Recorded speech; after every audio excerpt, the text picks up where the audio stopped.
Mən izləyən hər kəsə Allahın salamı olsun, kanalıma xoş gəlmisiniz. Bugün sizə çox dadlı, gözəl malın quyruğundan buğlama reseptini paylaşacağım. Çox fərqli olur, dadlı olur. İnanım ki, siz də hazırlarsınız, bəyənərsiniz. Dadı sanki marketlərdən aldığımız hazır tuşonkanın dadından da gözəl olur. İnşallah ki, bəyənərsiniz. Kanalıma abunə olmağı unutmayın. Burada hazır tərtəmiz ətləri yumuşam, süzmüşəm. Vurğulayım ki, ətlər hazır doğranmış alır. Sadəcə 3-4 dəfə mən onu yuyuram, yaxşıca süzürəm. Sonra isə pomidor, biber, soğan, kartof, bir də sarımsaqdan istifadə edəcəm. Kartofu əlavə etməyə də bilərsiniz zövqə görə. Bizdə uşaqlar çox sevdiyi üçün kartof da əlavə edirəm. Dediyim kimi, ərzaqların sayını tərəvəzdə azaldıb çoxalta da bilərsiniz.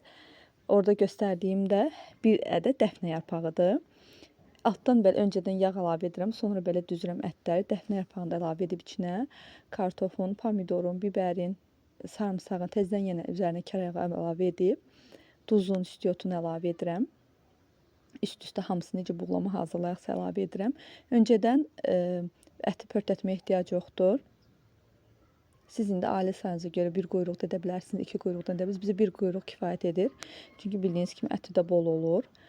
Sar kökünü də əlavə etdim. Bütün ədviyyatdan əlavə etdikdən sonra 1 stəkan isti su əlavə edirəm. Sonra isə qoyacağım ocağa bişməyə. Çox az xodda qoyuram ilk öncə. Birdən-birə çox əlavə etmirəm.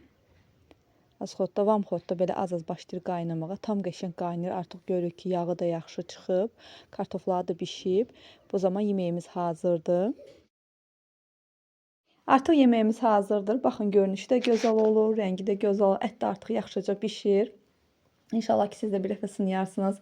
Qış aylarında da demək olar ki, vazkeçilməz bir yeməkdir. İnşallah ki, siz də bəyənərsiniz. Kanalıma abunə olmağı, dəstək olmağı unutmayın. Gözəl şərhlərinizi yazmağı unutmayın. İzlədiyiniz üçün hər birinizə ayrı-ayrı təşəkkür edirəm.